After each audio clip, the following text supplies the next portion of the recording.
Hello friends, good evening. কেমন আছো তোমরা সবাই? আশা করি খুব ভালো আছো, আর আমিও খুব ভালো আছি। তো আজ কোনো রকমের ব্লগ নিয়ে আসিনি, আজ এসেছি তোমাদের সাথে গল্প করতে। আর মাম্মাম এখন পড়াশোনা করছে, আর বাবু দুষ্টুমি করছে। বাবু কোথায় গেল? আমি দুদিকে চুল বেঁধেছি বলে আমার ছেলে খুব খুশি। মানে সচরাচর বাঁধা হয় না, আর এটা আবার আজকে বাঁধার কারণ হচ্ছে, আর তার আগে একটা কথা বলি, এই এখন যে ভিডিওটা করতে বসেছি সেটারও একটা মূল উদ্দেশ্য হচ্ছে এই আমার চুল।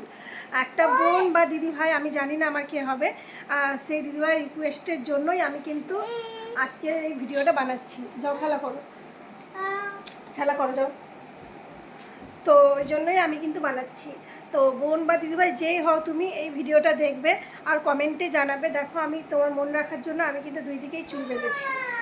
তো আমাকে কেমন লাগছে একটু জানিও প্লিজ। অনেক দিন পর বাঁধলাম, বাবু হওয়ার আগে বাঁধতাম, বাবু হওয়ার পর পর বাঁধতাম, আর এখন তো আমার বাঁধাই হয় না।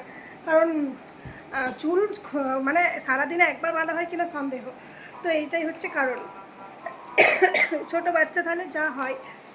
তো তোমাদের সবার কেমন লাগছে জানাবে। আজ আমি এইভাবেই থাকবো, আর আমি জানি গো, দুই দিকে এভাবে চুল বেঁধে রাখলে চুল খুব ভালো থাকে।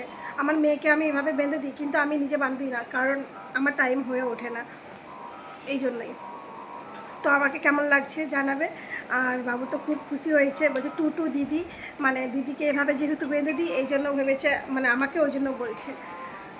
তো আমি এই ভিডিওটা একটা অল্পের মধ্যে আমি বানালাম, শুধুমাত্র ওই বোন বা দিদিভাইয়ের জন্য। তুমি আমার কে হবে একটু কমেন্টে জানিও প্লিজ, কারণ আমি তো বুঝতে পারছি না, তো একটা কিছু বলে তো আমাকে ডাকতে হবে, তার জন্যই আমি এটা বলছি। তো আমার এরকম করে চুল বাঁধলে আমার নিজেকেও খুব ভালো লাগে, দেখ কত সুন্দর লাগছে। আর সমস্ত রিলস আমি এভাবেই বানাবো, কারণ এত সুন্দর করে যখন চুল বেঁধে নিয়েছি আর আমি খুলবো না। বাঁধার অভাবেই আমার বাঁধা হয় না, কিন্তু আজ যখন বেঁধে নিয়েছি একে আর আমি খুলছি না। আর চেষ্টা করব রোজ বাঁধার, কারণ সত্যিই তো এভাবে চুল বেঁধে রাখলে সত্যি চুল ভালো থাকে। আর চেষ্টা তো করব, এবার জানি না কি হবে। তো আমাকে কেমন লাগছে অবশ্যই কমেন্ট করে জানাবে তোমরা সবাই। আর সাথে ওই দিদি বা বোন যে হবে আমার, আর তুমি যদি আমার ভিডিওটি দেখে থাকো অবশ্যই কমেন্ট করে জানাবে আমাকে কেমন লাগছে। আর তোমার রিকোয়েস্ট রেখেছি তার জন্য তোমার কেমন লাগছে। তো আর কিছু বলবো না, টাটা।